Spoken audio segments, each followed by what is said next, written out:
I'm Barrick Abramson with Confluence Policy and Strategy Group, facilitating with my colleague Carrie Steele. Just a couple of reminders of some norms as we go through this. Number one, if you are a member of the subcommittee and you're in a place where it's safe and comfortable to do so, we'd love to have you on camera. We also do ask two things. One, that when you speak, you introduce yourself. So folks, whether they are on the call or watching later, know who is speaking. And we do ask everyone to avoid using the chat. It can be distracting for folks using screen readers or otherwise just trying to pay attention to the conversation. If you do have something urgent to contribute, go ahead and drop me a chat, but we'd ask you to avoid those everyone or all group chat messages. With that said, I'm going to go ahead and go over the agenda. I'm calling a little bit of an audible on some things so we can make some big progress between this and the coming meetings. One, I want to thank this group for all of the thoughtful input during our previous meeting. We ended up generating quite a few ideas. I don't think it's any secret that it got a little lively as we were talking about some of the ideas. So what I've done, and you saw in the document, was tease this out into two sets of ideas when we were talking about the ski resorts. And then I'll continue about how we're going to approach today. You saw one section was those that felt like the group really had the opportunity to organically generate and discuss some of those ideas. There was a second side of ideas that came when things got a little more rapid paced and lively. And it didn't feel, frankly, like they were fully organic and from the members of this subcommittee. So I set that into that second group to have some conversation about them. The other thing that's shifted a little bit in how I'd like to approach things, and I'll welcome everybody's thoughts. As I talked with a few members of this subcommittee, a few of the state staff, and talked with some members of the executive committee, it occurred to me, and it was made quite clear, we're generating an awful lot of ideas, including a lot that are probably going to cross over to different areas of recreation. For example, we spent some time talking about whether it was parking or transportation or public access to information about what is accessible. And if we continue down that path, I'm worried that we're going to be doing two things. One, we're going to ask the public to respond to somewhere between 80 and 100 ideas. And I worry about burnout. I also worry that we're unnecessarily focusing on one industry up front instead of talking about outdoor recreation more holistically. And I'm a little concerned that if the intent is to use these to refine them into a set of recommendations you all send to the task force and ultimately to the legislature, I don't see us necessarily saying, well, we think parking, there should be one law on parking for ski resorts, one law on parking for parks, one law on parking for rivers, maybe another one for lakes and streams. So what I'd like to propose to this group, based on some conversations I've had with members, is that we start by going through the ideas that we did generate, see where we might want to refine them, but also put a real eye on where might the ideas we've already generated have crossover to other areas of recreation, so that when we ultimately go to stakeholders for input, we're presenting ideas that will need to be tailored for each venue or location, but really are about outdoor recreation. I recognize fully there are going to be some very unique things down the road, whether that's about how you put a kayak in a river or how you take your adaptive equipment up a ski lift. But it struck us with the input of a number of members that a lot of these really do cross over. So let me pause there and just get folks' initial reactions or questions to taking these as a foundation and applying them across all forms of recreation, and ultimately sharing with the public a primary set that address all forms, and then where we need to get specific, the type of recreation. What are folks' thoughts on that? Madison, jump in, please. Yeah, no, that makes perfect sense, given the direction. So thank you kind of for the redirection for the group as a whole, to make this the most holistic recommendation that we can. That seems to be fully on board with the intent of the subcommittee. So yeah, thank you. Thank you, Madison. Any other thoughts, questions, concerns on this?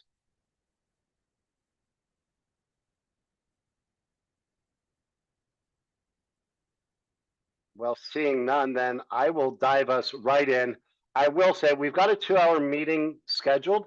I am going to give everyone, myself and my team included, about a 5-minute break midway in case anyone needs to fill up drinks or get rid of drinks and take care of themselves, or just clear the head a little bit. So with that, I'm going to go into our ideas. And if anyone wants to follow along, it's in that Google document, but I will read these. The first one, and I want to emphasize, I think all of these, there's probably room to refine.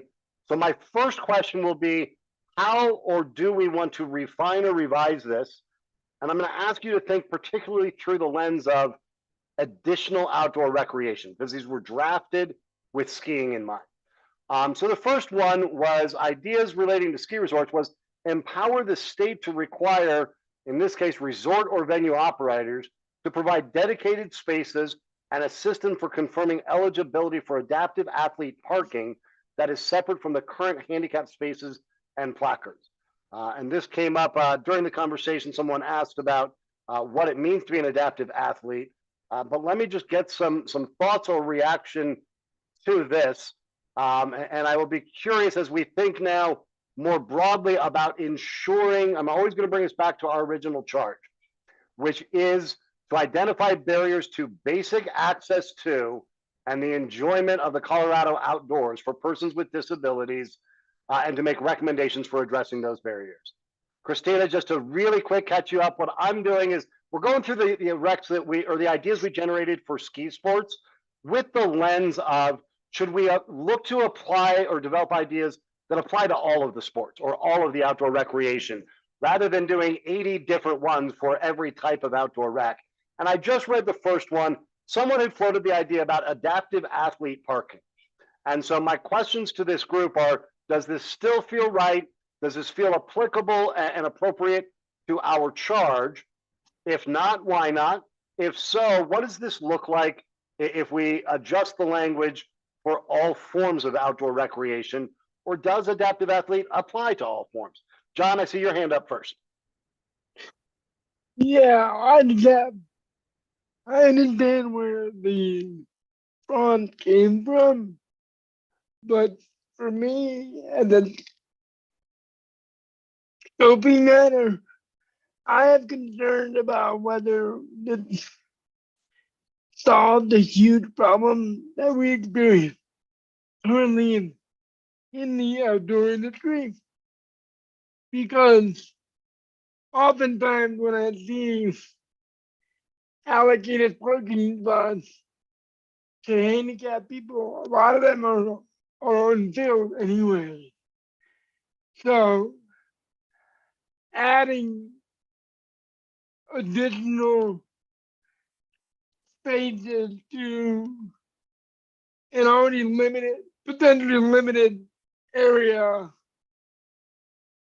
is probably not going to make economic sense in the long run for the ski resort or whatever facility we're looking for.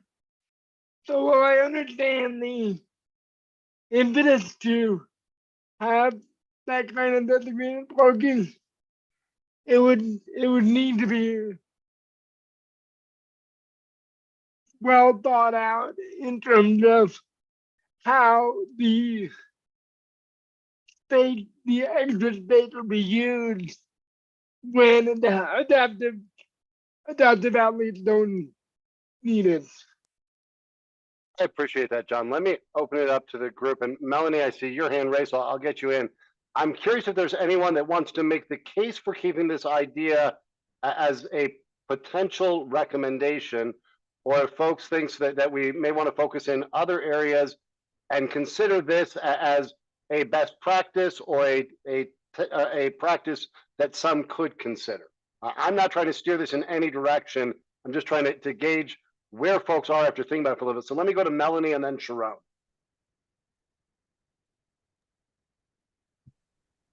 Thanks. I might defer to Sharon. I think this was something he felt somewhat passionately about, and then I can follow up if that's okay. Absolutely. Thank you, Melanie. Sharon. Yeah, I believe it still applies to other areas of recreation, whether it's skiing, or if I take an adaptive bike to a trail, I am going to need extra room. I am going to need extra space to get that piece of equipment in and out of My van, I believe last time we chatted, I'm a little cautious on the wording of athlete because I believe just equipment is the main thing here. I don't feel like I have to label myself as an athlete just to be able to get out and experience the outdoors. Even this past weekend, I did have the opportunity to get up into the mountains with my family. I have a wheelchair attachment, but it is a larger wheelchair. It is an electric attachment. It does require more space, more room, and I do need those things just to participate in getting around with family members. So whether it's ski equipment, biking equipment, whether it's a paddle board, there has to be something where I can at least get to a space to get my equipment and get to a trailhead, a ski lift, a ski resort, whatever it may be. Same thing if it was even a golf course. I just need that space and that ability. Fair enough. Sharon, let me keep you on and ask you two follow-ups. Would it seem better if instead of using adaptive athletes, we said for those using adaptive equipment? And part two of that question is this about, to John's point about there are limited spaces that aren't always used to begin with, is the intent to create additional spaces, or that those spaces currently designated as handicap under the current vernacular should be sufficient to be used by those using adaptive equipment? I do think the wording for adaptive equipment would be much better than athlete. I I can understand that all handicap parking spaces might be used at the same time, but on the opposite side of that, we're also arguing that a lot of people are using handicap parking for a rolled ankle, for Mm. somewhat of temporary conditions, especially people that have permanent disabilities.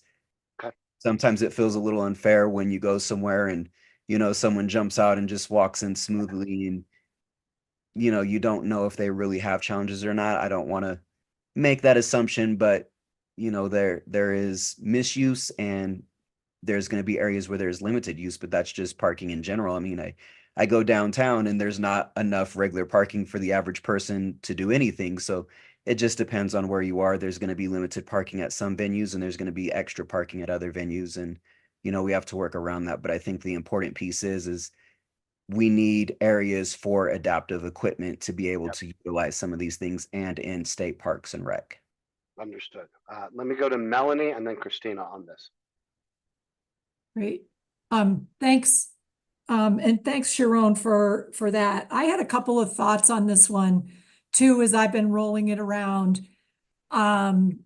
One, agree that it should apply across outdoor rec, and this idea of sufficient space for adaptive equipment to unload adaptive equipment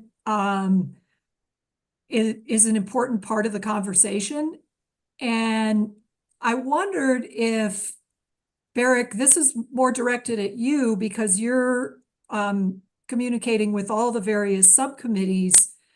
Should a recommendation of ours as a group be that Colorado look at current law for in current vernacular disabled parking and consider expanding what's currently required to include space for adaptive equipment drop off and access, and then also a relook or a new look at temporary disability placards and how those are being used, and perhaps placing some new restrictions on those to address the situation that Sharon referenced and that I think we've all seen, where someone rolls into an adaptive or into a space for someone with disabilities and hops right into whether it's a grocery store or onto a trail or what have you.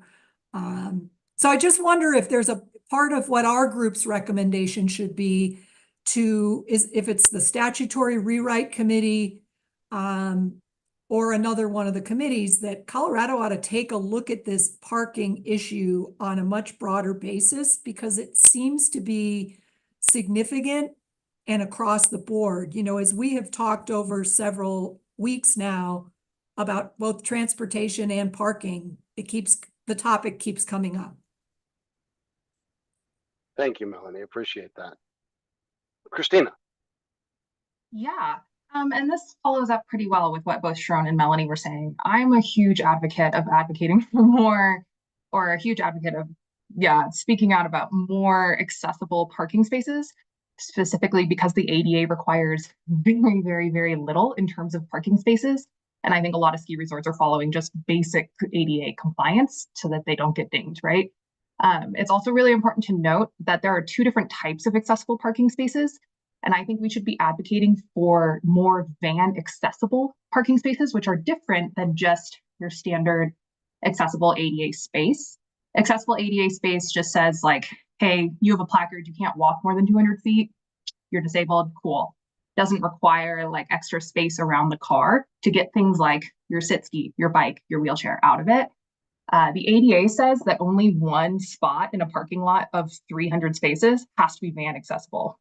Whereas like for other spaces that aren't van accessible, you have to have like one for every 25 spaces, for example. So one way that we could very solidly advocate is just saying like, hey, we need a requirement of more van accessible spaces in these parking lots because we have adaptive equipment. That's easier to enforce because you have an ADA lens to it. You're not using words like athlete, which is really hard to enforce. We're expanding our van accessible spaces. That's my 2 cents. I hope that made sense. Sorry, it makes perfect sense. And excuse me, I'm just busy capturing some of these in the document itself. Representative Ortiz, I see that you've joined right after I explained a little bit about what we're doing. We're going back through some of the ideas generated and talking as a group. This group all wanted to approach these looking at the ideas we first created and through the lens of where should these be made more holistic and addressing all forms of recreation.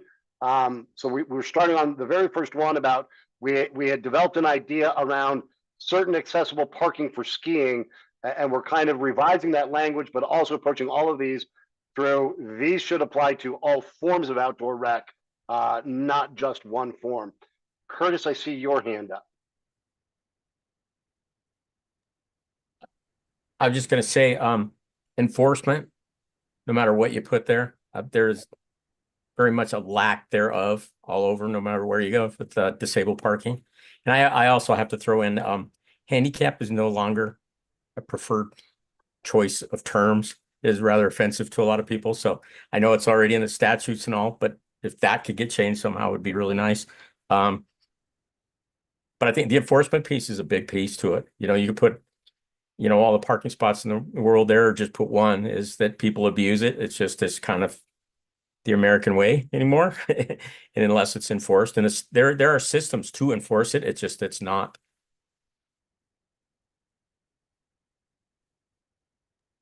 Thank you, Curtis. And please excuse my use of the term handicap.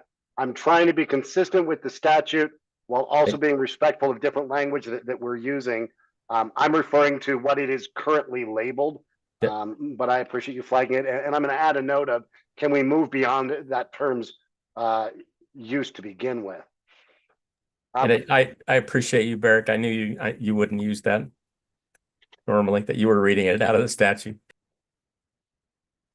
Any other thoughts on this parking one before we go to the next item, which was around drop-off points? Sharon, please. Yeah, I had just one last piece. We have to remember, like, some of these laws are a little old and dated. People with disabilities are driving vehicles now. We have modified vehicles. The van piece is a huge component. I mean, when some of these laws were put in place, I don't know if the adaptive technology even existed for people with certain disabilities to drive. The equipment has advanced.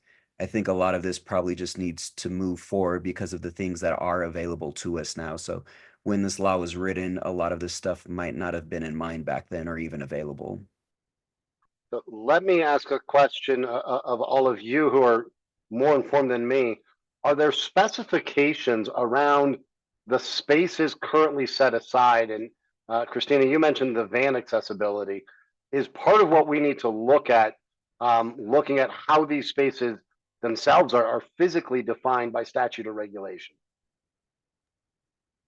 By like specification, do you mean like the ADA standards are very like to the quarter inch what that parking space needs to be, the slope of it, etc. Is that what you're talking about? It is, and I'm just Yeah. asking out of my own ignorance, are those dated and insufficient and may warrant the state of Colorado revisiting?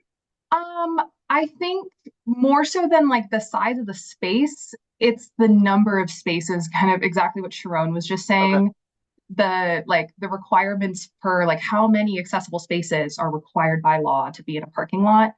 That law, that little bit of information was written 35 years ago. So I think, like Sharon was saying too, we've seen such a growth in technology, the gear that we're using, the ways that people are living independent lives in the last 30 years.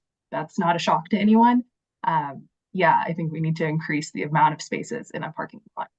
Okay. Yeah. And to be clear, I'm not trying to make this more ideas or complicated than necessary. I'm just trying to make sure I'm capturing the thinking. Sharon, did you have your hand back up? It was still up, but I do think the size might be meaningful as well, just because, like I said, even just this past weekend, I do end up having to take a van just because of equipment. It's kind of just a standard thing for anyone with adaptive equipment to almost really need that space, and that's not considering anyone that's in a power chair or other type device. We might want to reconsider the size of spaces for adaptive equipment and just in general for disability parking. So let me ask the group, because my task is to make sure that we're bringing ideas that you might consider developing into recommendations. My sense is I'm not hearing anybody ready to recommend there should be this many spaces or they should be this many square inches. Is there a suggestion that needs to be studied to determine if there is a need to alter the size or the quantity? What idea would you want the public to react to it, and what could you see this group suggesting be changed to make these sites more accessible? John, I see your hand up. Yeah, that's a good question, Megan, and it involves potential delegation of power issue. I think the best approach would be to let the regulatory agency at the state decide what level of need or number they're in, pursuant to the parameters outlined by the legislature, which would require some kind of percentage or some kind of baseline that we can all agree to. I think that's the best approach, but obviously open to other ideas. And we will obviously, today is to start getting the ideas that are broad enough to take to stakeholders. We'll get that input back, and then we'll be able to revise and put together your ultimate recommendations. I do want to flag something for those that aren't spending all of their time reading Supreme Court decisions. What's been dubbed the Chevron decision, which essentially said that previously a judge was required and expected to give deference to rules adopted by agencies. In this case, we could be talking about DORA, or we could be talking about the Federal Department of Energy. But in cases of litigation, judges were directed to or expected to give deference to rules promulgated to enforce laws that were adopted. Chevron the Chevron decision of the Supreme Court, and this is my non-lawyer version of this, but it basically said a judge can choose to or choose not to. So there are a number of people that are looking at this saying there is concern that if it's in rule or regulation and not codified in law, a judge could choose to ignore that. I'm not saying that we need to base every decision based on that interpretation, but that is a legal reality now with the Chevron decision, that a lot less weight could be given to rules or regs. Again, I don't think we need to go down all the way down the rabbit hole on this today. But I did want to bring that up. Because he wasn't on when we started, I want to give an opportunity for Rep. Ortiz, whose hand I see up right now. Yep, I appreciate it, Barrick. I just want to kind of clarify for those that aren't aware. So the Chevron decision, something that exists for 20 or 30 years, allowed agencies like the EPA or others, based on experts, to create regulations, and guidelines. The removal of the Chevron decision, which is what happened, the repeal of it, now will allow or kind of mandate that the courts can litigate every piece of specifics. So what that means, if there's not specifics in legislation, whether we're talking about federal or state, whatever it may be, essentially you're leaving it up to the courts and allowing perhaps non-friendly entities like businesses, for example, that don't want to adhere to the ADA, if it's not specified in law, then it'll be probably be up to an able-bodied judge that knows very little to nothing about the federal ADA. So just want to clarify about what that means and what the implications are when it comes to recommendations that all of the subcommittees will be making moving forward. Thank you, Representative. And again, I think it's number one, critical that we all consider that as you develop what will be the recommendations you take to the or you advance to the executive committee. I think for now we want to make sure we're developing ideas that the general public can connect and understand. You get the feedback on the detail of it, so we can ask what questions you want. I don't want to spend the entire hour on just this first one. So Christina, let me get you in for final comment on this one, and then I'm going to move us to the next idea to talk about how it applies to other recreation. Totally fair. I'll try and make it brief. Just like in the considerations of, whether it's, recommending adding more spaces or larger spaces, going back to what I was saying, the ADA requires, like 1 in every 300 spots has to be wide enough for a wheelchair ramp to pop out in and out of, or mobility equipment to get moved out of the van. That rule changes in like entities and areas where like more quote unquote disabled people are going to be using the space. So spaces like hospitals, physical therapy offices, the ADA has different rules for those spaces because they're saying, hey, more people with mobility devices are going to be in this parking lot. We're going to up the amount of larger spaces that are required here. But again, those are only like medical facilities. So maybe just to kind of get the gears turning in people's heads of if we expand that definition of where are disabled people going in their day-to-day, like where are we going to see more and more people with accessible vans being needed, right? Spaces like ski resorts, maybe we can change that rule. So just wanted to add that in. Thank you, Christina. Is there anyone that feels compelled to offer additional thoughts on this one, or are we good to go to the next one? All right, so I'm going to continue to make notes in this document, and I'll work with Carrie, who is taking her own series of 20 pages of notes to help me keep track of everything. We'll certainly circulate updated and cleaned up. The next one, and I'm adjusting some of the language based on what you've already given me today, but this related to drop-off locations. And as I'm now revising it per your input, it would be empower the state to require, and we initially had ski resorts. We'll be adjusting that to the operators or managers of outdoor recreation facilities to provide dedicated drop-off locations. And again, I'm revising for your language for those using adaptive equipment rather than speaking just to adaptive athletes.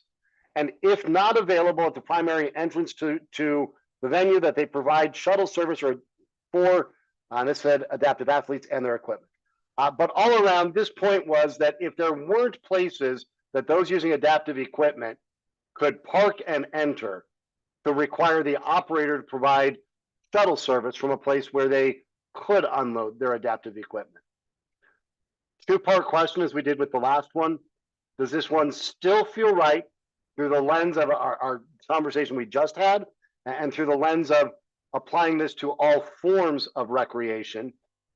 If so, if not, how would you revise it?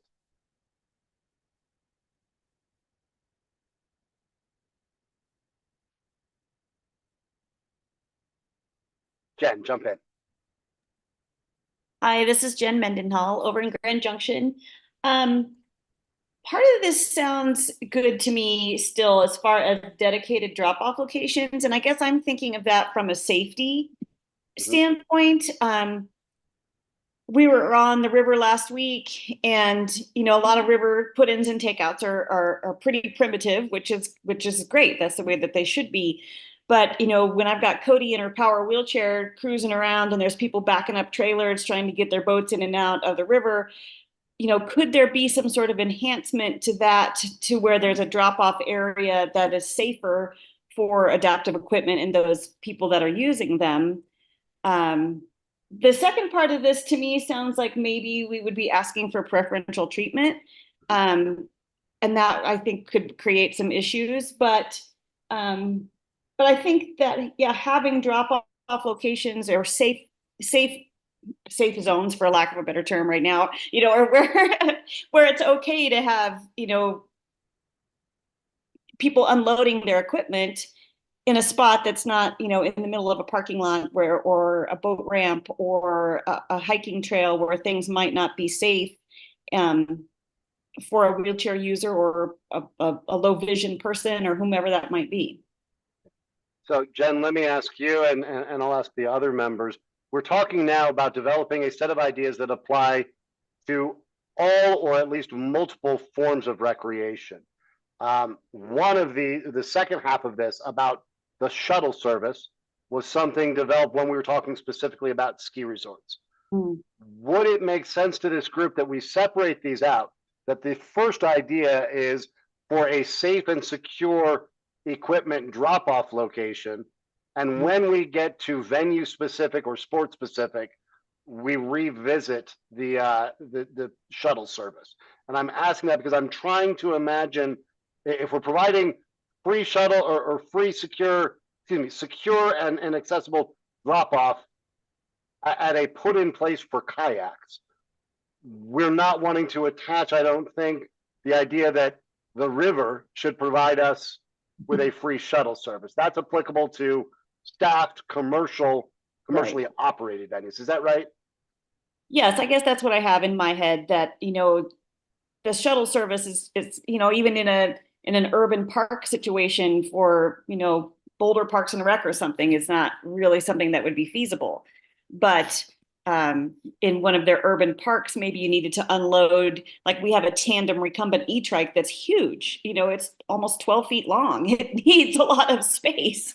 So, I like, and when we're talking about basic access, it does go back to just, again, as we've mentioned, getting there, getting to the place and getting set up to have that opportunity.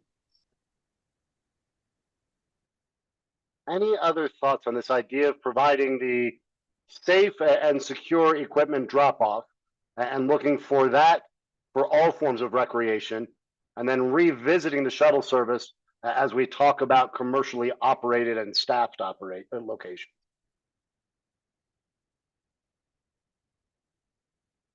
Okay, I'm going to move us to number 3, and forgive me as I fumble. I'm kind of rewriting the language to how we're now approaching it as we go. But the next would be to require recreation operators or managers to have and publish in easy to find locations a dedicated point of contact to help individuals with disabilities navigate and access facilities, recreational opportunities, and services. And I think as we're talking about it, we're narrowing this to those that are commercially operated or professionally staffed. Is that correct?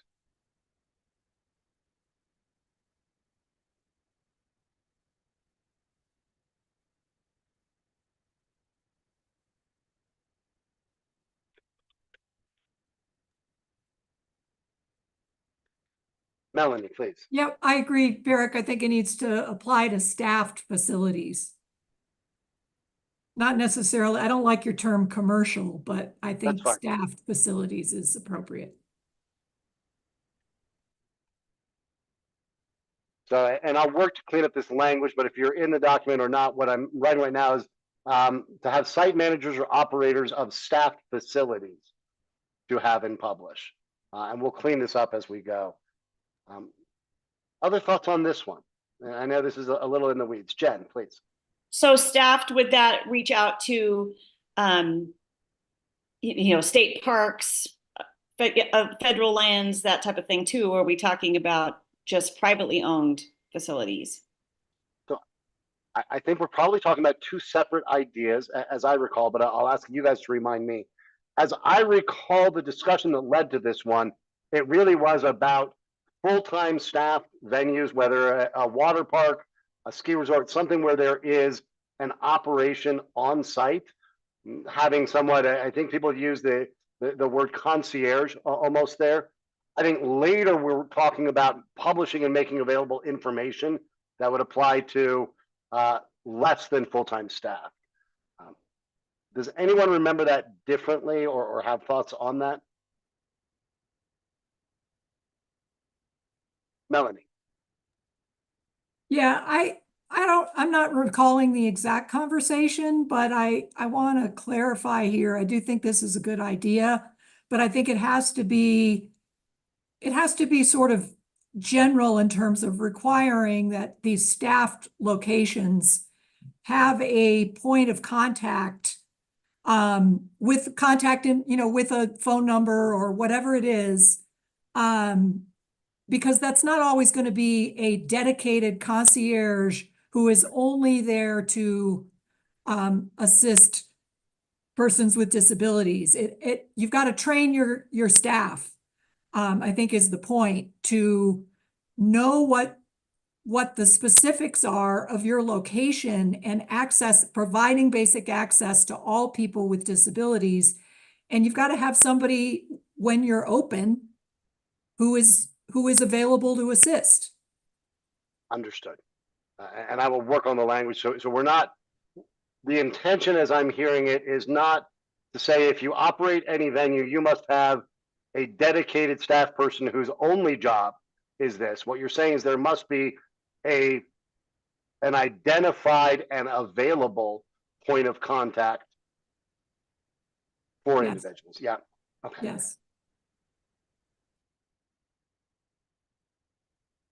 Okay, I'm going to go to the next one, and this, you may tell me this is strictly for ski. You may tell me there's ways to adapt this to others. Melanie, I had also asked you, and I know you were looking into what exists, but the original language was to establish a requirement that ski resort operators or any third party providing training to lift operators include a training component on supporting or assisting adaptive athletes and other individuals with a disability. I'm hearing from all of you, one, to pull back from using the language adaptive athlete, as that might be too narrow, and instead those using adaptive equipment. My question to all of you, is this something that applies beyond ski resorts? If so, how? And Melanie, let me first go to you, because I think you had raised a question when we chatted about, is this something that already exists? But that may be limited to ski resorts. But let me go to you first and then bring the group in on how we apply elsewhere. Yep, I did.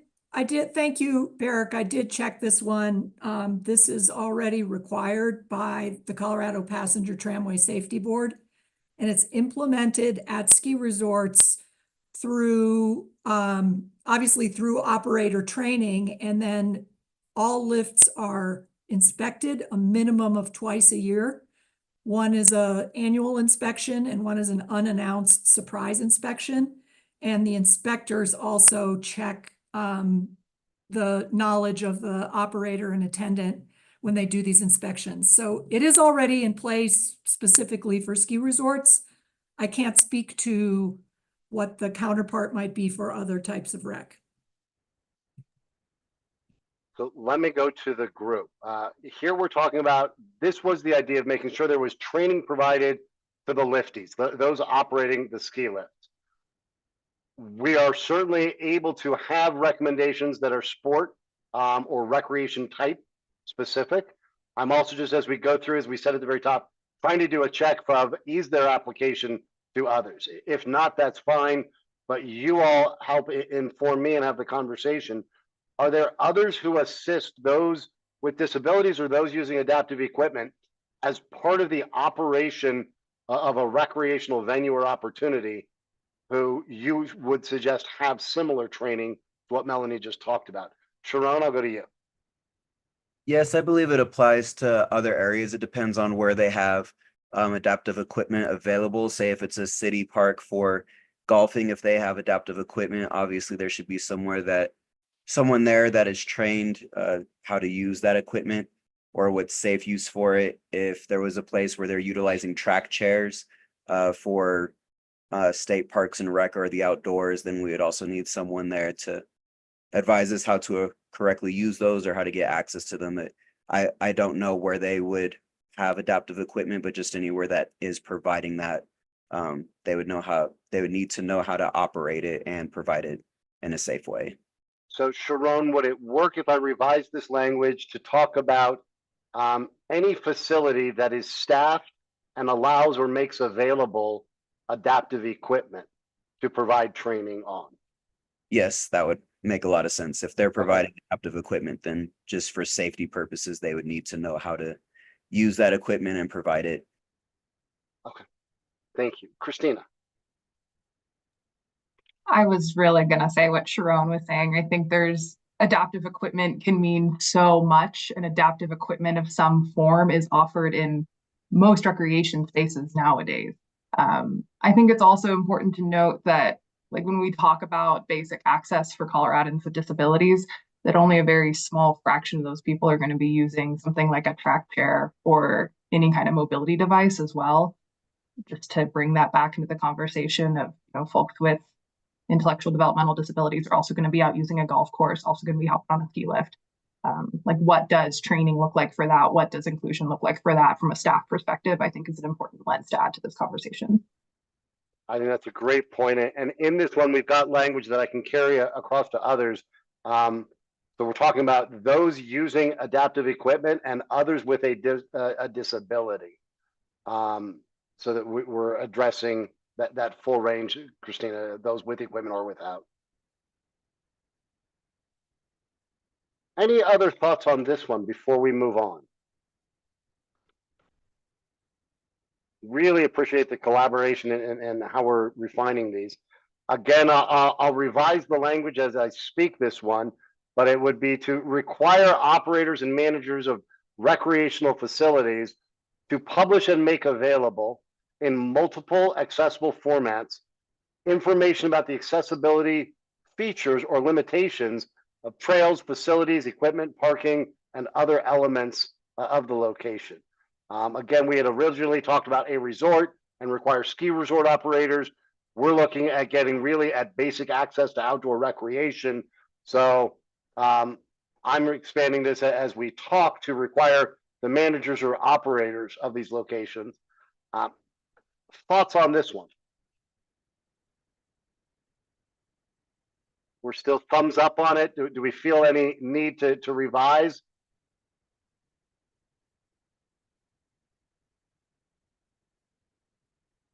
And then I will name and then we'll talk about both. The next idea was to direct the appropriate state agency to collect, maintain as current and publish in accessible formats information as described above. And it's been suggested that the Office of Outdoor Recreation could be the logical place to it. I'll leave to all of you, both now and as we refine ideas based on feedback into recommendations, if that is the appropriate place. But in general, the idea of expecting and requiring them to make available information about what are the accessibility features or limits.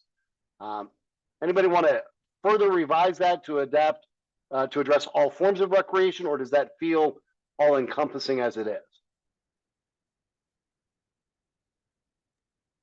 Barrett, can you remind me what the language was around that? It didn't use the term resort. It just said all. So it previously said, and so I'm revising based on your input now. Okay. Right now, my draft language, and I welcome input, is to require managers or operators of recreational facilities.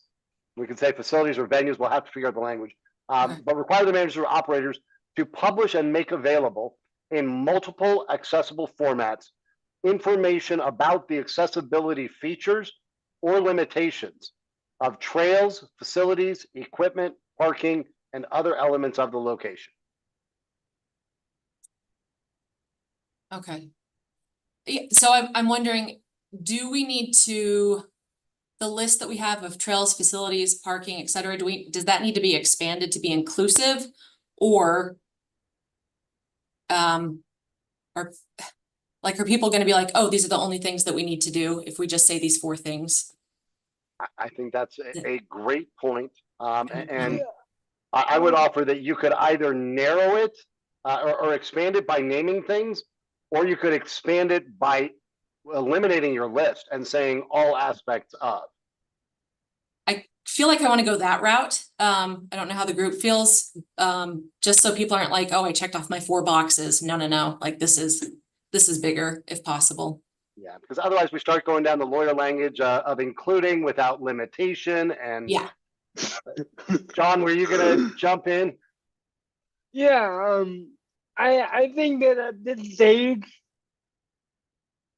trying to come up with a definition on different terms is premature.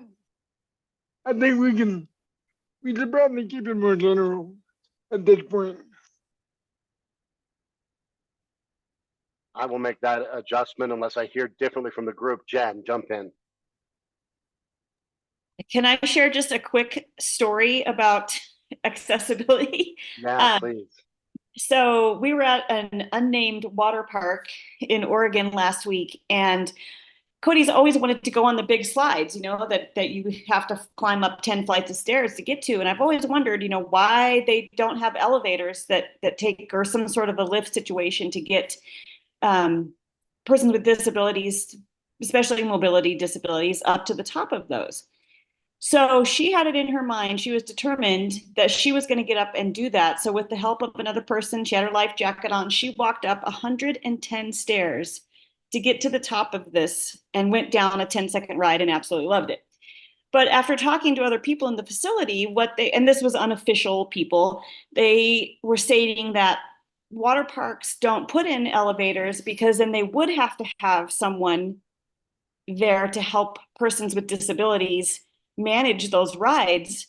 So it's basically an exclusionary tactic to not include folks that want to do that. So they're basically saying, if you can walk those 110 steps, then you're okay to take care of yourself in those slides and make it through. And I was just mortified. I'm like, who did somebody really sit down and think that way? To like say, hey, let's not put in an elevator so then we don't have to deal with this.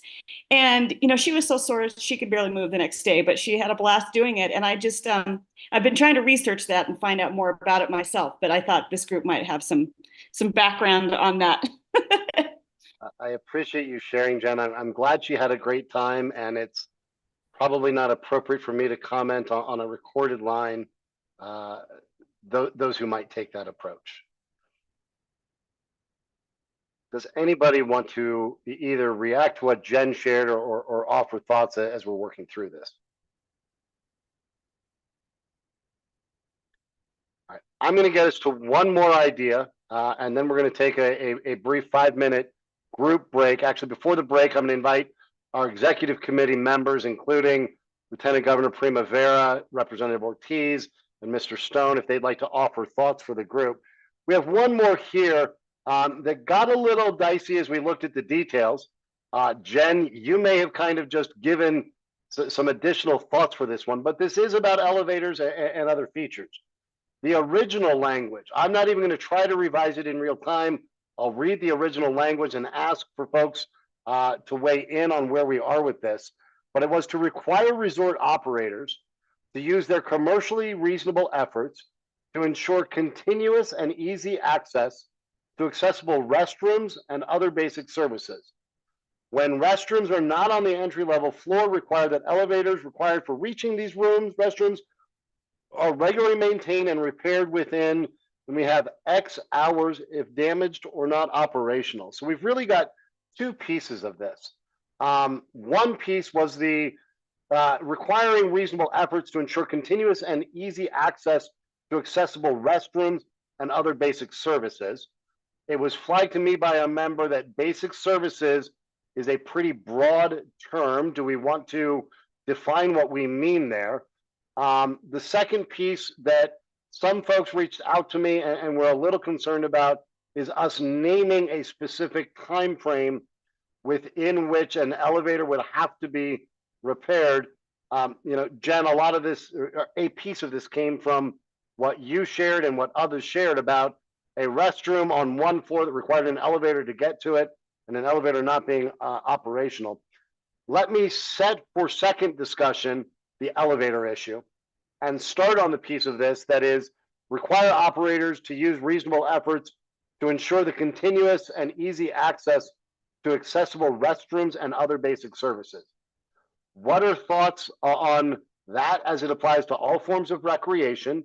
Should we be requiring commercially reasonable efforts to ensure easy access to accessible restrooms? And what are thoughts to that second phrase of and other basic services?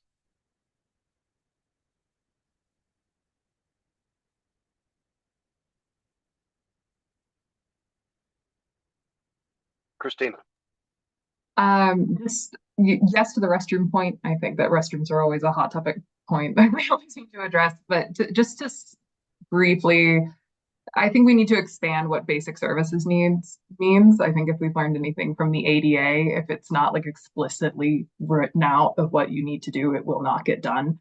Even the things that we explicitly write out don't get done in most areas. And so I think it's really important to really express like what are your basic services as a business and what are your basic services just for basic human dignity, things like restrooms, accessible entrances, things like that. What are we requiring? So in this case, we're talking about this had to do with maintenance and ensuring both the accessibility and the ease of access to. So Christina, since you flagged it, I'll go to you first and then others.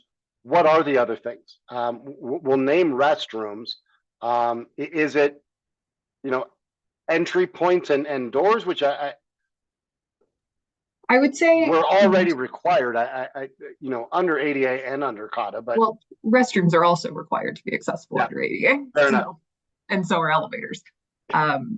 Yeah, I would say restrooms, exits and entrances, any communal space. You think of like, I think ski resorts is kind of our go-to example here of like your common area, your eating areas, your space where the microwave is, your après ski bar, whatever, like any kind of communal sitting area, communal spaces, any kind of sales operational areas, ticketing, like space you're going to pick up your park map, visitor center, etc. Yeah, communal space, anything that's open to the public or spaces that are required to be accessible by the ADA. Curtis. My question would be interesting to see if this is coming up in any of the other committees. I know it's a housing issue, because I got an email based on that, where apartment building actually was going to tell their resident who uses a wheelchair that they would have to find their own accommodations to get up and down the stairs if the elevator was, yeah. Which, I'm not a lawyer, but I just basically told them I thought it was that. Oh, Curtis, you muted yourself. Sorry. So it's happening, I think, probably in other locales, not just outdoor recreation and ski resorts and wherever. But I'm wondering if that might be something that isn't an issue that these subcommittees have addressed at all. That'd be something that would be more almost a separate issue. Yeah, I haven't yet heard it, but I think it's a valid point, and we'll keep an eye to where there may be some common recommendations across subcommittees that surface. I will tell you, the housing subcommittee, you'll see their ideas going live over the next 24 hours. They were first focused on contracts and communications and advertising, things like, and it's very similar to one of the ideas we're talking about here about publishing the accessibility features of recreational opportunities. They've identified an idea they would like to see in any apartment listings, the accessibility features marketed and maintained there. But on this, I haven't yet heard it, Curtis, but I'll keep an eye for it.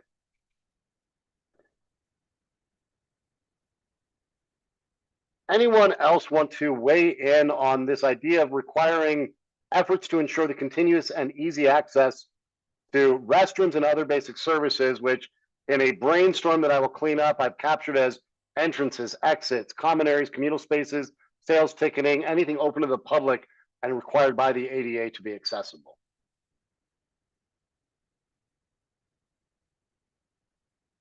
Okay, we're going to take a break in just a couple of minutes. I wanted to we didn't get the chance to talk about this at the top because we dive right into this. The way we're approaching this, because there is real interest from the executive committee members who want to be able to engage, share their thoughts as we go, but also give you all ample room to engage as the subcommittee members who are committing your time to this. What we agree with the executive committee is on these particularly extended meetings where we're talking 2 hours and more, we're going to invite them to offer their thoughts at the start of the meeting on what they're hoping we discuss. In the middle, if they want to offer thoughts on what they're hearing or what they were going to discuss, and then again at the close of the meeting. So we do have the Lieutenant Governor, the representative, and Mr. Stone all with us. Would any of you like to offer thoughts to this subcommittee as we're talking? This is Diane, and I just wanted to say that I really enjoyed the conversation today. I like the holistic look you're taking, Barrick, on parking and those kinds of things. So, you know, I just am always so impressed with the lived experience. So that's really kind of what I have to say. Thank you, Lieutenant Governor. Rep Ortiz. Yep, and just want to look over my notes. I've been impressed with what I've been hearing so far this meeting. It's been really great and refreshing to hear y'all kind of dig into some of these ideas. Starting with the restrooms, like I'm going to be real adamant about and I love the aspirational aspect about expanding it to services. Like I definitely want to see that. If we're going to talk about timelines, right, and we have to be specific, especially given the Chevron case that was just stripped, I would want to see certain things prioritized, like sales for ticketing, because you can't even get into the ski resorts area without that. So making sure those are accessible, making sure information on where they're located are accessible on websites. So like if they're inaccessible sales and ticketing, then has to be on websites where the accessible ones are locating. As far as restroom goes, like either make it accessible without an elevator or a lift, or like and kind of create this hierarchy of what is okay, right? Or you have multiple lifts going to the bathroom, or you must repair. If there's only one lift to get to the bathroom, then you must have it repaired within X amount of days, right? And to try and, again, we're not mandating that every resort have it on one level or on an accessible level, but if they're not going to do that and choose not to do that, then they still must be held accountable in other ways, right? And so we're trying not to micromanage too much while also ensuring equity and basic access. So just want to make sure that part of the idea that was presented last time is captured and discussed. Also want to go into the area that when we talked about state agencies to provide and maintain that information. So for example, like if a state park already makes info available online about entrances to a park, about camping sites, if they're making info available online to able-bodied folks, and they're required to make accessible features or accessible areas known to disabled folks that might be visiting their website, if they have a general number to call for any able-bodied folk, again, because we're talking about equitable access, equity. So if there's a general number to also call to get more information, then those individuals must also be trained on accessibility features and any question that accessible folks may ask. It doesn't have to necessarily be a separate person. I'll leave that, again, I'm not trying to micromanage too much, but they need to provide that information, full stop, period. If we're also going to talk about some type of rating system, and I think that was part of the discussion that I feel like was lost on this part. So like, what do I mean by that? We're talking about accessible trails or not. There should be a rating system in the same way that ski resorts have like green, blue, black, green, blue, right? So like for mountain biking, for example, some disabled folks can still be on single tracks on a certain slope of a hill. You just have to be more skilled. So that could be considered blue or blue-black. And that could be something that CEDU does. And again, we'd have to specify that the agency has a right to make those rules, because if you don't specify it in law by the state legislature, then it's going to have to go to court. So just be mindful of that. So that's what I mean when we talk about rating system, whether we're talking about rafting, whether we're talking about hiking with adaptive bikes and equipment like that, just a rating system to kind of copy what ski resorts already have in place for able-bodied folks when we're talking about blue runs, red runs, or black runs, green runs. Let's see. I really want to address this term that was thrown out there around preferential treatment. We are talking about equity, folks. All right. Now, I don't know if you guys have seen the picture, a meme showing you what equality is, which is everyone has the same size box, but people are of different height, and therefore some can see the game and some can't. And then what equity is. All right. We're talking about basic access to outdoor sports, whether that's a drop-off location. I want to make it clear that that is not preferential treatment. That is basic access. That is equity. That is what we're talking about in order to enjoy these areas in the same equitable way that able-bodied folks do. So I really want to see that term go away, because we're not talking about preferential treatment here. We shouldn't be. We're talking about basic access, and these ideas are geared around basic access. There was something about, yep, that's exactly the one I'm talking about. That's exactly, it's not about preferential treatment. It's about equity. Appreciate that. I have this in my notes and I'm forgetting what it was related to specifically. Around people that know how to use this equipment. Ski resorts are great in that each mountain pretty much has its own adaptive sports program. And they are, I know that resorts get a tax write-off for supporting these adaptive sports programs. Not only that, but then the ski resorts get to follow the letter of current existing ADA law to make their mountains accessible in a way by having these adaptive sports programs here. But they are the keepers, they are the renters, they are the trainers, they are the guides to help make the mountain accessible. So if that's what you're talking about, then there could be partnerships done with existing adaptive sports programs to promote that. That's what it was about. It was about making sure people were trained and knowledgeable with certain adaptive sports equipment. So that's an idea that I'm going to throw out there. I had questions about lift training where we already do that. Is there, for the different vignettes that lifties get trained, do they get signed off all together on those vignettes? Is it one like sign off, or do they get signed off per chapter like it is in some of the military training? Like, how does that work? And is it treated with the same certification requirements that say training lifties on how to handle kids is done? Like that's what I'm looking for. Like, is it equitable? Is it done in the same way? Is it signed off in the same way? Or is it just a part of the whole training and there's no signing off, there's no cert? So I want to dig deeper into that and see if it is truly equitable or if it's just a part of the overall thing and there's no real signing off or accountability when it comes to that part of the training. And then going back to clearly established on websites and info, staff must, so like dedicated staff. When we're talking about ski resorts, like, because I think the comment was brought up that having separate trained people, if we don't have trained people, might be like, then we have to have that. My thing is about making it equitable and within an already existing framework. So at ski resorts, for example, if you have info people for everybody, for able-bodied folks on where the lifts are, on where bathrooms are, then these people also need to be trained on where accessible parking and drop-off is, on where accessible places to set down your accessible gear. Like, if they're giving general info to the public in general, then they must be trained on that. And that's an easy way to build that in to an infrastructure that already exists instead of mandating something separate that then might cost more money because it's a separate individual. So just those are the points that I have so far talking through. I appreciate the discussion. Like I said, it's been a breath of fresh air to hear y'all dig into the specifics in the way y'all have. I know that we're going to be talking about it in the future, and I'm sure I'll get another opportunity at the end to comment, but really also going to hit the ideas on writing into contracts that manufacturers and designers of ski lifts must take into consideration basic access of folks using the mountain, not at the detriment of safety, but there's a way to do both, and to kind of write that into contracts. I'm going to hit hard on that and keep pushing on that.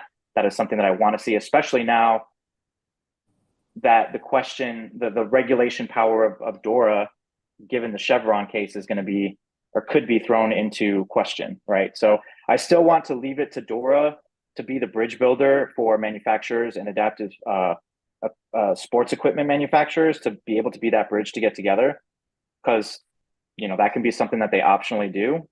But writing that into the contract that they must take into consideration when designing basic access for folks with disabilities, I'm going to be adamant about keeping that on there because it's within the letter of the law and it's within the contract, and that's going to have some real teeth behind it. Thank you. Got it. Appreciate that. And I think that the members here, as we go into the second half, where we will be talking about some of that, we'll make sure that's on deck. Before I go to Mr. Stone, Jen, was there something you wanted to ask one of our exec members? I just wanted to clarify my comment, Representative Ortiz, about the preferential treatment. That I wasn't talking about dedicated drop-offs. I was talking about the perception of a free shuttle to move gear or to move people from one place to another, because sometimes when you're trying to as you've obviously encountered, probably, is that people say, well, you can't be asking for anything that's different than the able-bodied person already has. And so that's just where I was coming from, that a free shuttle just could create some controversy. Definitely not the dedicated drop-off location. So that was my comment. Got it. Thanks. Mr. Stone. Thank you, Barrick. Thank you, everybody. Always define an impossibility is to follow Rep. Ortiz on these comments. Agree with everything and absolutely love the flow of this meeting and the direction and the specificity that's taking place. And I think that's going to have to be a theme, is to be specific. I think, right from the get-go of talking about being inclusive across all recreational, outdoor recreation, I think that is essential. I love the idea of incorporating universal design. I know this is another topic, but really always being focused on that. And if we can somehow bring that into the enforcement, and that is always going to be a hot button. But I think that we're at that point where we really have to define what that looks like and how that's going to be, especially given the elimination of the chevron deference. Last thing, just to emphasize, I like where Curtis was going with respect to housing. Since we are talking about access to and basic to, I'm up in Winter Park right now, for example. I live up here part-time, and it's interesting to be able to think of what is happening at the resort. But then when you're up in or around town, it's atrocious how the lack of accessibility. I had a 2-hour meeting in the building that I actually live in, that whatever the minimum for ADA is, somehow they staked out a darker territory by going below that. And it's a real problem. And I do feel that Curtis's point of bringing that into the mix is absolutely essential. We can talk about all of these other areas all day long, but if there's not a place to stay or it's not accessible, it's going to be a problem. But and once again, just a very sincere effort and brevity here. But I really wanted to emphasize that. And again, and I'm an absolute broken record on the enforcement side of the equation. And just because I'm loving how specific everybody is being on this, that we really do include that into that language. And then furthermore, with that language also being that specific to say, because I don't want there ever be a situation where it has to be interpreted to include, and then everything that might be defined in outdoor recreation. We talked about trailheads, we talked about ski resorts, the concept of river put-ins, and the list goes on. But I think it is important that we have that in there and absolutely specific, not speaking in any kind of generality of just outdoor recreation in general, because there's going to be a group that's going to question that. Well, is that really us? And so anyways, thank you all, and we'll look forward to hearing more throughout the rest of the meeting. Thank you, Mr. Stone. Thank you, Lieutenant Governor. Thank you, Rep. Ortiz. I've got 4:14. I'm going to say let's take our 5-minute break here. When we come back, we've got some of the ones that we got to in the last session of our last call, where we were talking about whether it's the ANSI committee and equipment compliance, or how we maintain compliance and best practices around the relationship between equipment manufacturers. We're going to come back to all of that and see, one, where does it apply to other sports or other outdoor rec, and where we want to revise any of these. Let's be back on screen at 4:20 sharp to dig into these remaining items and see what else we can get to today.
Okay, we are at 4:19. We're going to start at 4:20, one way or the other.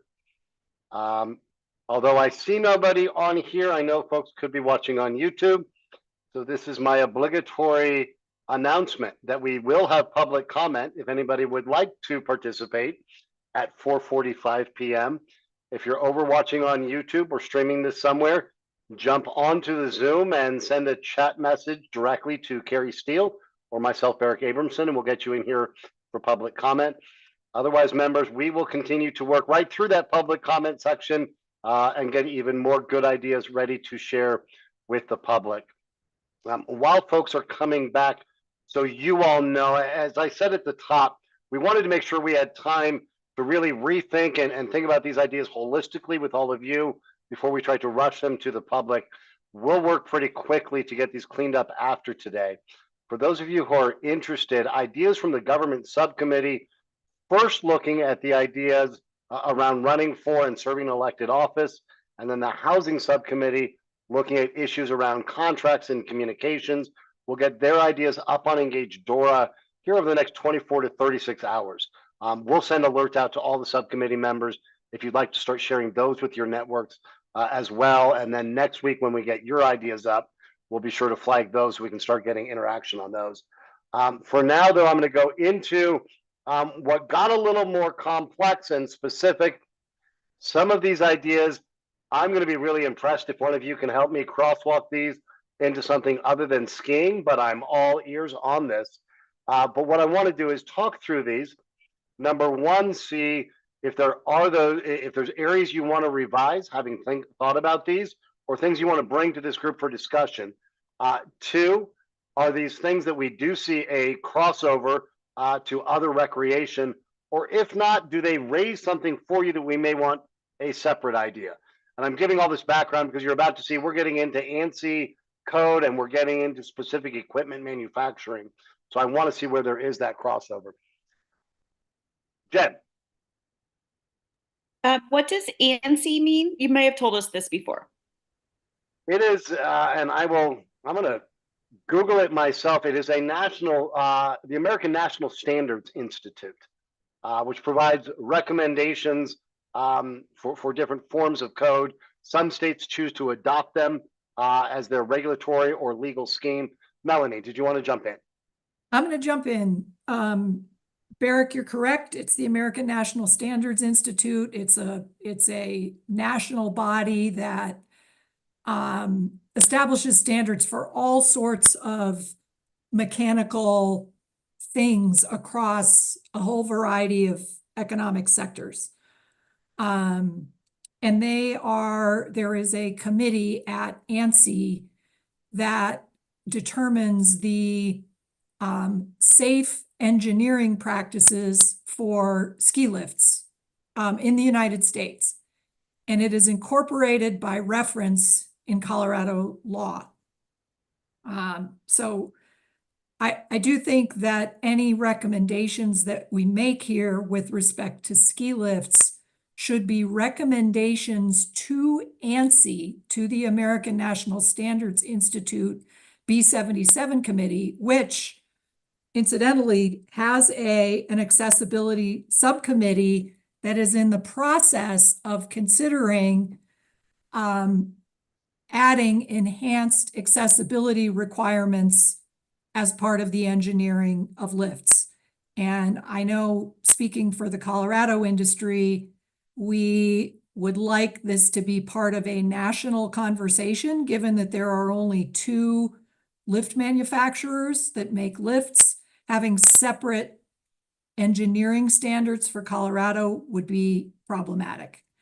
And so I think it would turn up the heat on this subcommittee for Colorado to make recommendations to the B77 committee about accessibility of lifts. And I would urge us to do that, but I do object to going in the direction of a specific approach in Colorado.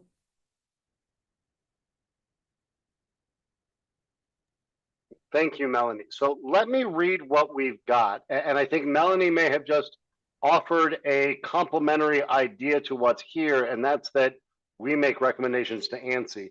The idea as originally captured was as follows. Require that any manufacturer of adaptive equipment who does business in Colorado provide information to the ANSI B77 committee about their equipment, including technical specifications and any information reasonably necessary to maximize the compatibility of passenger ropeways, which is their term for things like chairlifts and gondolas, with the adaptive equipment. So this was speaking to what we would expect those manufacturing equipment and doing business in Colorado to share their information with the B77 committee. I'm hearing from Melanie an idea for us to make recommendations to the B77 committee. Let me open it up to thoughts on both of those.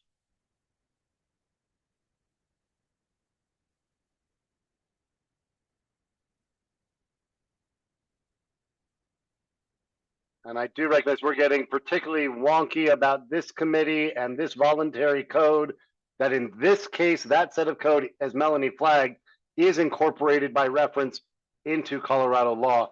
Melanie, do you want to weigh in either on, let me ask you first, because you're dealing on this. The idea that came from this group was to require the manufacturers of adaptive equipment to provide, if they do business in Colorado, to provide information to the B77 committee about their equipment, with the goal of informing their work that, as you say, is looking into the disability access. I think it's backwards, actually. Okay. I think the item 1 there, I think it's backwards. I think that ANSI B77 is not an optional code anywhere in the United States, and certainly not anywhere in Colorado. It's really not anywhere in the United States. Any ski area that operates on national forest land has it incorporated in their special use permit, as well as in state statute. And ski areas that are located on private land, they can't get insurance if they don't follow the B77 code. It's very strictly applicable. So rather than having manufacturers report to the B77 committee on what they're doing, I would urge our committee to make recommendations to, we are a committee that was created by the Colorado General Assembly, and that provides us with some stature. We should make recommendations to the B77 committee, and specifically to its accessibility subcommittee, that the code be updated to require lifts to provide access to people using adaptive equipment. So I just want to jump in, and Rep. Ortiz, it looks like was in the chat for me with the same thing. Melanie, I think there's actually two different things that we are talking about. There's the idea you're raising and walking us through about how we can provide recommendations to that committee about the compatibility. The idea that had come from our last call was around asking manufacturers to provide their specifications to the ANSI committee to inform their work. Rep. Ortiz, this is one of those places where I'm going to pull you in outside of the times. Am I capturing that correctly? So there was discussion, and everybody was involved, probably to others, about, well, how do we get information on what adaptive sports equipment is designed to the manufacturers of ski lifts, so that they can keep that in mind when they're designing lifts. And so the idea that was presented, that we're currently discussing, to give clarity, is that we had discussed using the B77 as a means to get that information to the ski lift designers, that those that are manufacturers of that equipment could get their specifications to B77 ANSI so that they could act as the go-between to get it to manufacturers of ski lift. That was a separate idea, because how do they know what they're going to be designing to if we don't create a streamlined way for them to keep getting that information? So that idea is separate than what Melanie currently said, and that was something that was brought up last time, and that's what I think you're trying to capture. Yeah, thank you. So let me walk us through a conversation about those two separately. Melanie, I want to come back in a minute to the idea of us providing as a state recommendations to the committee. The idea that is on the table was to utilize the B77 committee as a funnel of information about the technical specs of the equipment to get to the lift manufacturers. I think that's fine. I didn't understand it that way.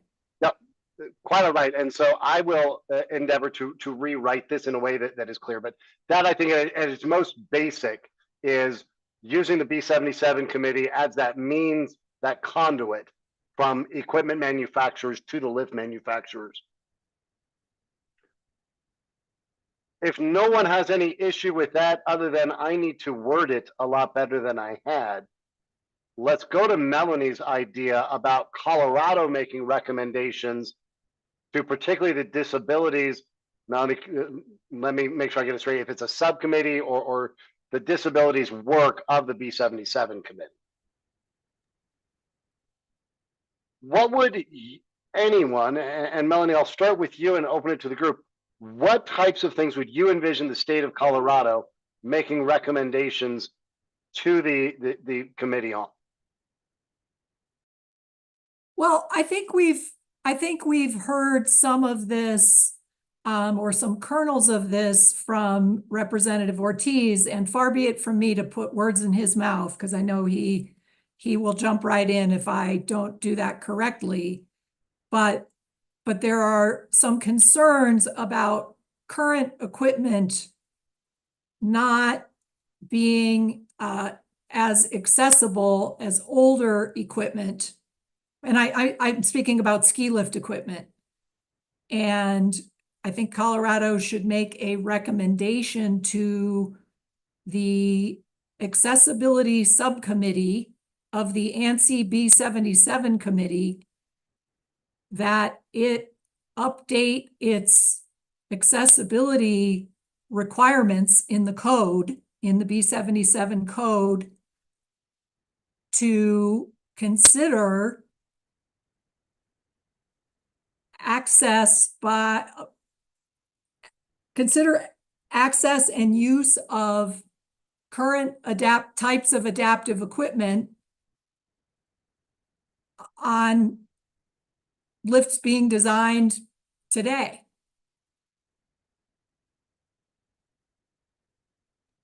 Thank you. And I will work on some language and run it by all of you. But I think that the clear idea is a second recommendation for Colorado to provide recommendations to the accessibility subcommittee of ANSI's B77 committee, addressing the compatibility, access, and use of current types of equipment, current types of adaptive equipment on lifts being designed. Rep Ortiz, I'm not normally going to do this, but because this is one that you've been intimately involved in, I see your hand up, so let me bring you in. Thanks, Barrick, and thanks everybody. Yeah, this is a contentious area, and this is why it's a contentious area, is because when the original bill was coming forward, I already knew about the subcommittee, I already knew about the B77, but the bottom line was that ski resorts were able to make requests about greater safety for children, greater capacity so that they can move more people through their lifts. But the one thing that was obvious that wasn't being considered was basic access. And I know this as insider information because there is only currently, as far as I know, one individual that lives with a disability that is represented on the B77 committee. And this person discusses how he is constantly ignored, how his recommendations are not taken seriously. And so that's why utilizing this body is not something that I would be okay with, me personally. I'm gonna be real honest, because of the past experience I had working in this legislation and my experience in talking to the one individual that lives with a disability that is on this committee.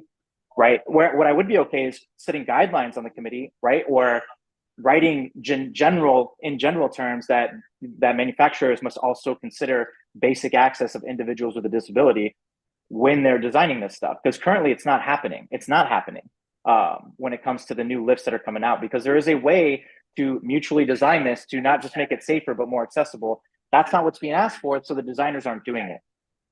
And this is insider information. This isn't just me opining and guessing. This is what is currently happening.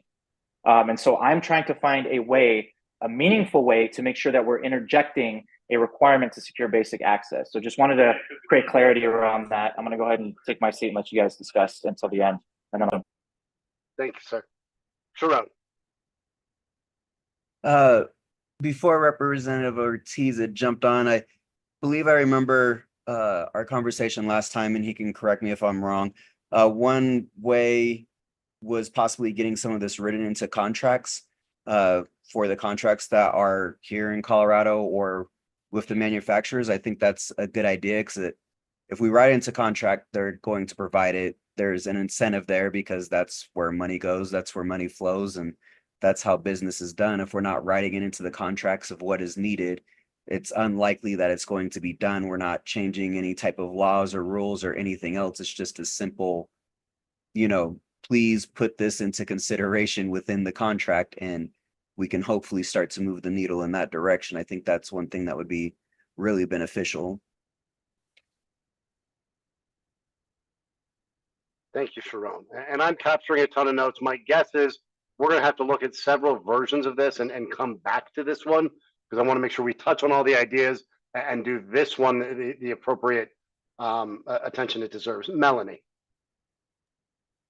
I'm sounding like a broken record, but I'll take one more stab at this. The reason that I'm really focused on the B77 committee is manufacturers are not going to manufacture lifts in Colorado that don't comply with the B77 standards. They're not going to sell lifts in the state of Colorado. And insurers will not insure ski resorts where lifts don't comply with the B77 code. So I appreciate the frustration of Rep. Ortiz. I think there has been considerable movement on that front since this whole conversation started. I will take some credit for being a moving force behind that at the national level. But if we want to change the requirements, we're going to have to change the B77 code. And I do think that's the place where we're going to be most effective. So what I'm hearing, and this may lead me to have a series of conversations between this and our next discussion, is on the one hand, we've got the ANSI committee whose code is incorporated by law. And Melanie, what you're saying is that's what people are going to comply with. And Representative Ortiz sharing some serious reservations and concerns about the composition of it and the processes of that committee.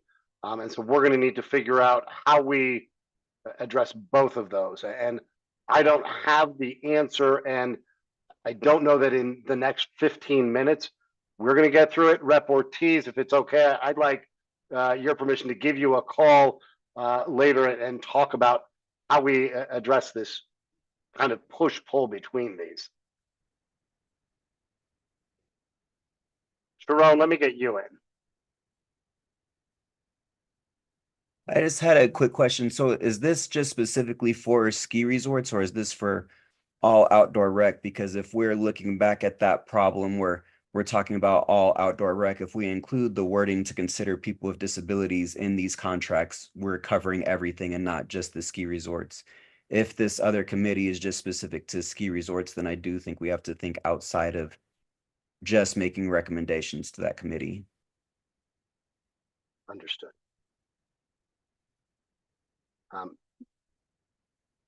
Before I move on to the next one, Rep. Ortiz, do you have any final words on this tension and the conversations I'd like to have with people offline about manufacturers are going to comply with ANSI and you're uncomfortable with ANSI?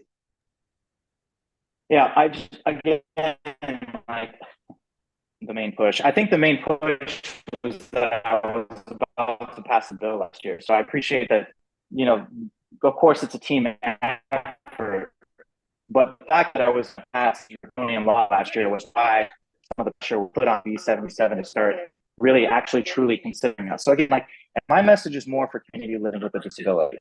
Just going to be real frank on that, is that we always get told that if we require basic access, businesses are going to leave or they're not going to do business with us. This is to community living with a disability. Do not let businesses keep saying that to you. That is not accurate. That is not correct.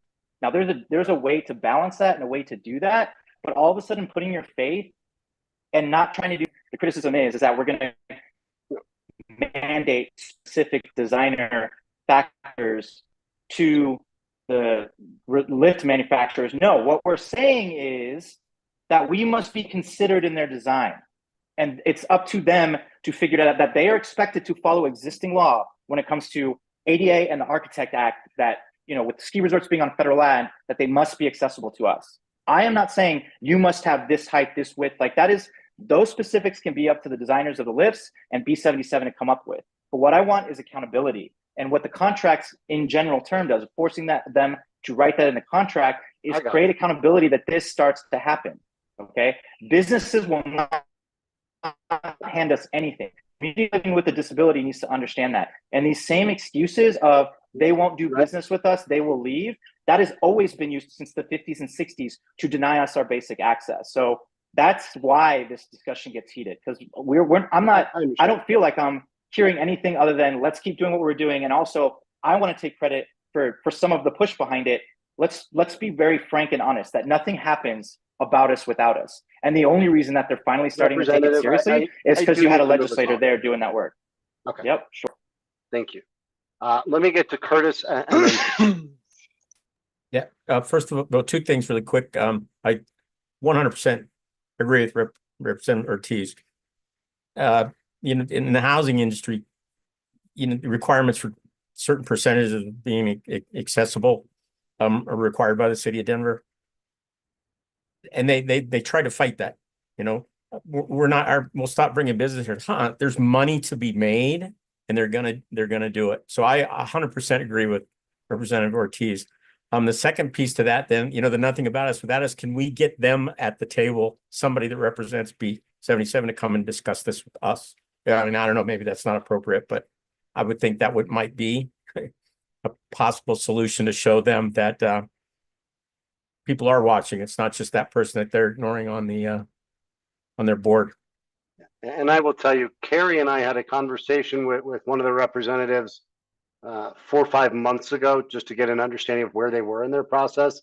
I'm happy to reach out and see if we can get someone to speak with this committee again. And I will probably confer with several of you that are on this call from the committee and the exec committee to make sure we get a fully rounded voice on that issue.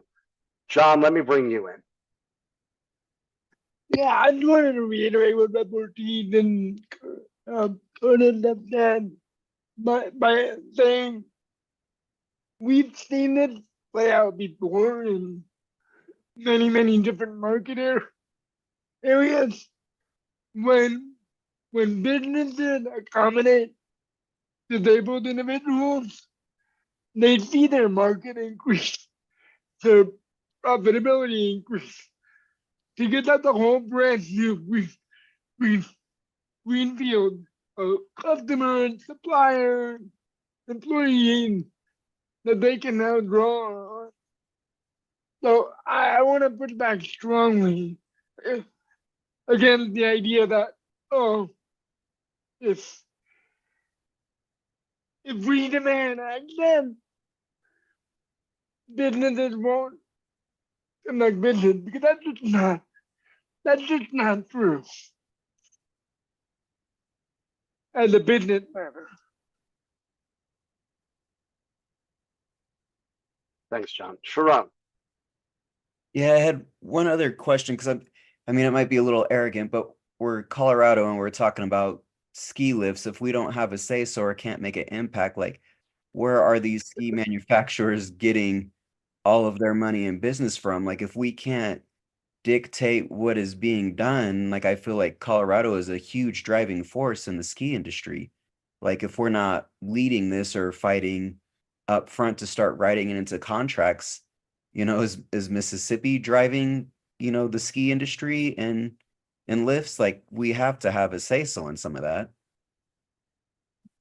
Understood. I'm going to get with the ANSI committee. I'm going to get with a couple of people there. I'm going to see what information we can bring back. I'm going to work on some draft language to address both of the recommendations that have been raised here, or both of the ideas. Let me correct my own choice of words there, as well as some language around the contracting issue.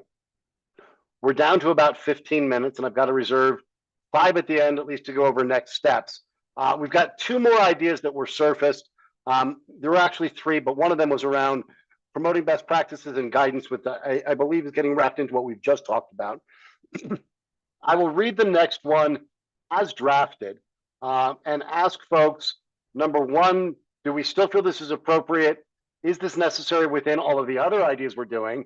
If so, how does this apply to other outdoor recreation? The language as written was require and establish a system of compliance oversight, Curtis getting to this point of enforcement and compliance, to ensure that any buildings or other facilities, and in this case it was at ski resorts, we can think about it broadly, meet all ADA accessibility requirements and such other standards as the state may determine appropriate to ensure basic access to all resort facilities and amenities. So I'm going to open this to a number of places. I'd like you to poke holes, probe, and make this stronger if we're going to run with it. Right now we're saying this is really about compliance to ensure it's complying with the ADA requirements. Number 1, I think we were focused on some enforceability.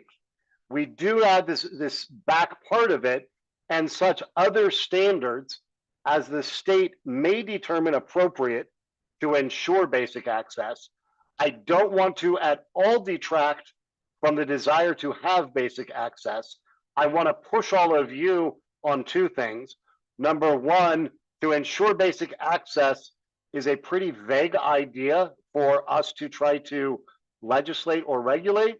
And again, I think we've got to look at all of this through Chevron of are we putting the mechanism in the right place? This was drafted prior to that decision, but any other standards as the state may determine appropriate could get into questions of enforceability if it were litigated.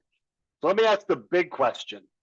What is our intended goal? What problem are we solving with this? And does our language address that by saying a system of oversight to ensure buildings comply with ADA?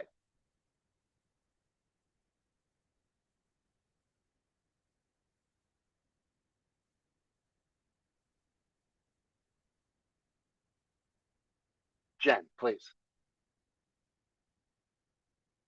Muted, my friend.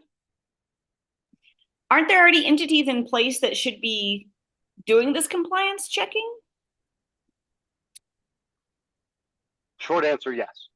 But they're in place and should be. But it's just not being done. That was what I heard from this group, was that the requirements in place are not being adequately enforced.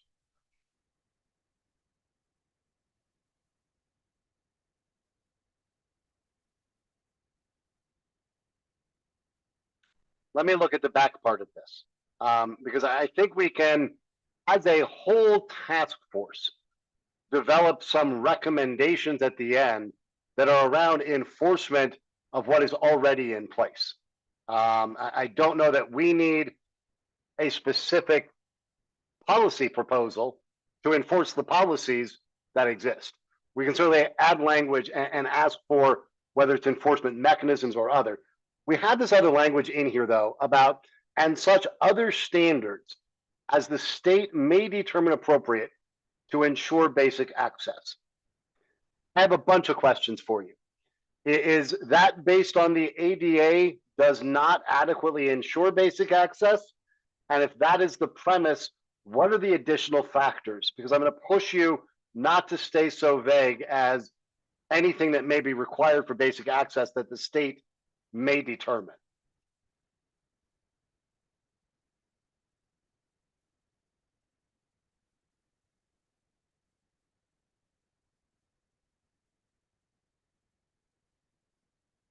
let me ask this. Does anyone feel strongly that this idea needs to go out to the field, that there's something we need to do? John, jump in, please.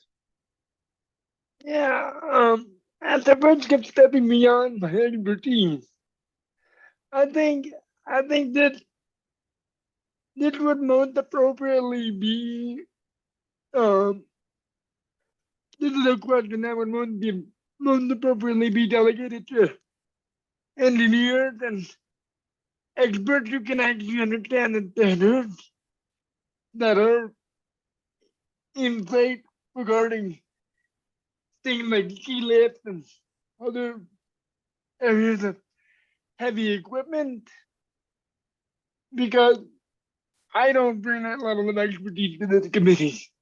And I think it'd be better if we had that.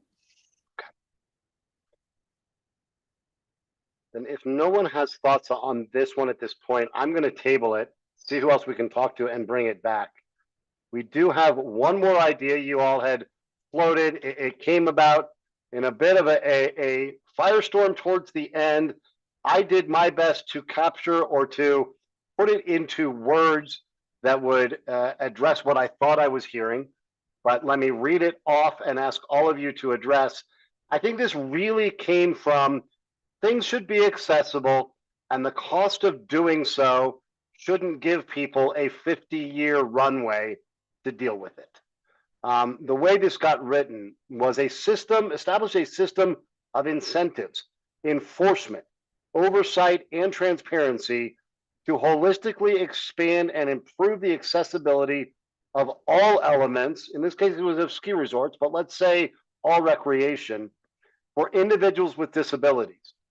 Such a system should include reasonable but aggressive timelines for full accessibility, regardless of building age and cost of modifications, if applicable. Let me just open this up to the group for discussion, as that was perhaps my well-intentioned but not perfect attempt to capture what I heard from the group, which was things need to be made accessible, and the cost or timeline can't be an excuse for not doing so. I think that was when we heard examples of Civil War era forts in national parks that have been made accessible. So why not our boathouse at the lake? Sharon.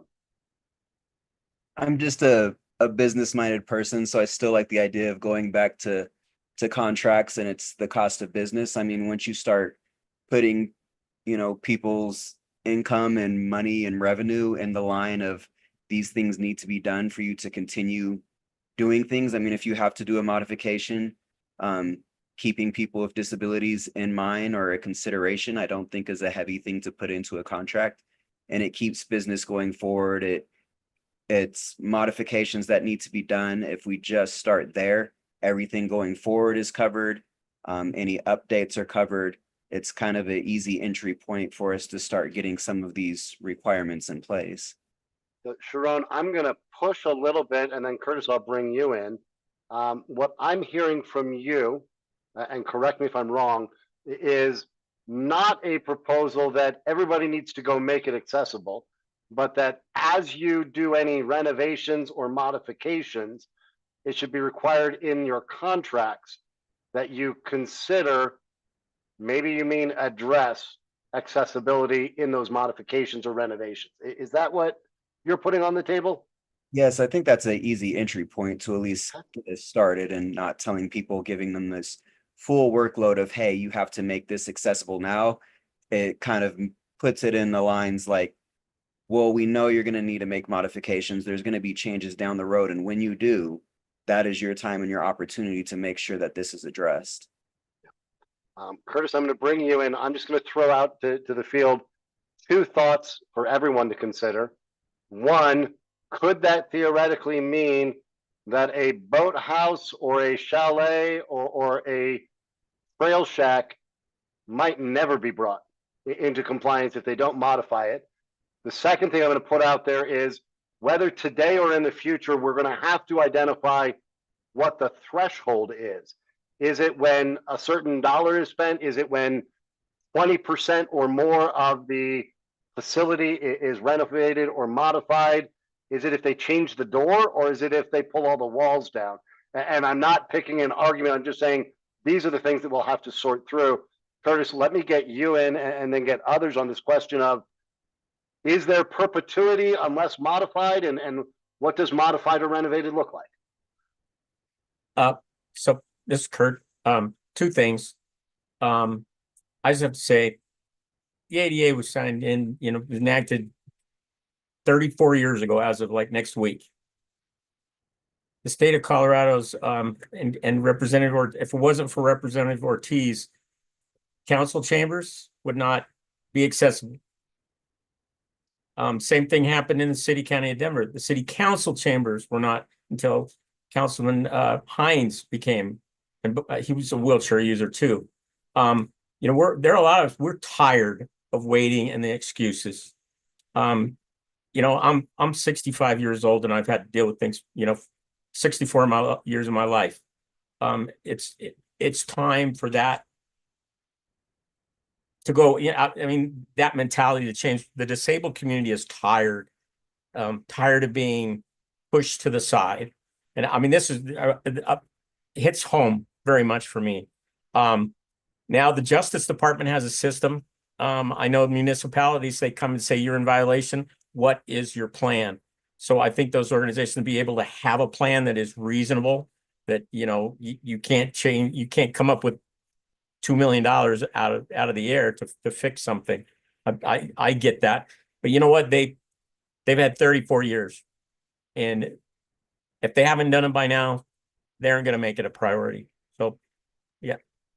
Thank you. And we're down to about 5 minutes. I do want to give a minute at the end to Rep. Ortiz, Lieutenant Governor, and Michael. I want to give every member of this, and Sharon and Melanie, I'm kind of name checking you because you've both identified as business people. Sharon, you said a business mind. What is fair and appropriate in this balance of, Sharon, you raised the cost of business and risk there. Curtis talked about folks have had 34 years. Is there something that either of you would offer for our consideration? And clearly we're going to carry this over to the next call about what we should expect or require in accessibility modifications.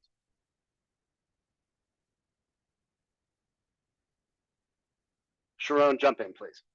Yeah, just as one example, if it was like restrooms, accessibility, an elevator, entrances and exits, I'm not sure, but I'm sure there seems like there would be laws in place where somewhere is not allowed to do business if you do not have access to restrooms, a safe entrance, or a safe exit for an average person. If we're looking at equity, if I'm a person with a disability and I cannot access a restroom for a prolonged period of time, that is a risk to health and safety.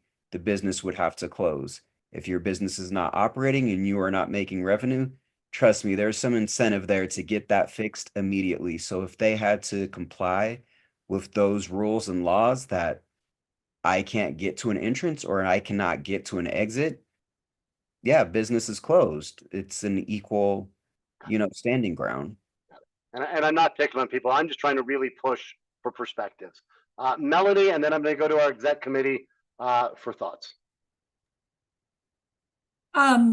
Listening to all this discussion, I think this one deserves a discussion with the statutory review committee as well, because I don't know why we would adopt a specific set of incentives, enforcement, oversight, and transparency. For example, a restaurant at a ski resort, but not a restaurant at down the road in the town.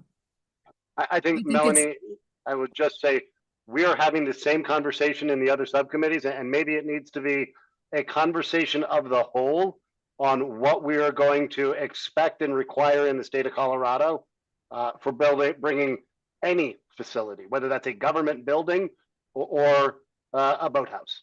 Agree. I heard Kurt. I hear Curtis. I hear it. I hear what you're saying, and I think you're on the money. But I think it's a broader conversation than our subcommittee, and we should kick the idea into the broader group. We'll probably do that. Rep Ortiz, I'm going to let you and Michael have final thoughts. Just a reminder to our group, we're going to be back together real soon. We'll be back together on Monday from 2 to 4 o'clock to continue this. So I'm actually pleased with that. We don't get the gap in between. Rep Ortiz, to you, and then to Mr. Stone. Yeah, I just want to thank everybody for their work and of their time and their talents. The beginning of this meeting was really motivating and refreshing to hear that you guys are really starting to bite into the specifics of the recommendations that we're talking about. And I'm going to use my final minute just to, again, send a very clear message to community that lives with a disability, and that, like, you've even heard here, and you will hear it out in public, the same excuses that we've always heard. That's always that businesses will pull out. They won't do business if we require access. And you have to understand, businesses are their main focus is profit. Their main focus is to make money. That is what they're about. And anything that increases their costs in any type of way, they're always going to be opposed to. We cannot look to businesses to proactively decide to secure our basic rights and our basic access, because that won't happen. And that has not happened. And we see it continuing not to happen. Okay. So we need to make sure that we can extract from the knowledge and talents of businesses to create solutions, but not allow the same, I'm going to just say it, same ableist talking points continue to be used as a means to block our basic access. That cannot happen anymore. And let's not act like they championed our issues, right? I'm just very incredulous at hearing someone take credit at the movement that the B77 committee was taken, when I have heard complaints specifically from the only disabled person there that he was not taken seriously and listened to until after I was pushing that law a year ago, right? And so I just want you all to understand that I am coming here with the voice that I have, not for nothing, not based on nothing. It is based on the experiences of fighting for y'all at the state capitol constantly every day, and being in the front lines of that fight every day. And I need you all to understand that we got to stop allowing the same barriers to continue to be used to stop progress. We cannot allow that to keep happening. And we need to create a real environment that moves the needle forward and that doesn't use the same obstacles to block us from moving forward. That being said, again, I have shown myself more on one occasion to be reasonable on acquiescing to businesses. And this idea about we need to have a broader discussion, that's the same excuse I heard when I was trying to make car rental companies accountable for being accessible. They pointed at the peer-to-peer rental that are like the Airbnb of car rentals and said, what about them, Rep Ortiz? Why aren't you passing a law on them? That cannot stop us from passing specific areas. The subcommittee's role is for outdoor access. We cannot make the movement of this subcommittee contingent on the movement in all areas. That is not the purpose of this subcommittee. We will get there. 3 years after that, with Turo and Get a Ride, with their help, I passed a bill that they completely signed on to. The only time businesses never opposed a basic access bill was me working with them and them coming to the table to then pass a law, because they knew I was going to do it no matter what, and they were thankful that I included their input, right? So we cannot, the two main points I want to hit is we cannot allow the same tired excuses as businesses will flee, businesses won't do business here. Sharon was right on the money. We are a mecca of skiing here. We can influence the way designers move forward, and we won't just be making it better for the state of Colorado. Guess what? We'll be making it better for Wyoming, for Utah, for Washington State, for Oregon, and other places around the world. That's what we'll be doing. And the second thing is we can't wait to make progress in all areas to make progress in a specific area. You know what your charge is. Y'all have been doing it, and I appreciate discussions that have been happening here. Let's keep the ball moving forward on this. Thank you. Thank you, Representative. Mr. Stone, I'm going to give you the final word. Thank you. Michael Stone speaking. Maybe 3 points. The point of, there's been a lot of talk about ADA compliance. To say that that's been a challenge for 34 years is an understatement. I think that we all recognize that. And we also recognize that in the charge of this committee has always been that that's been a floor, and we were going to move well beyond that.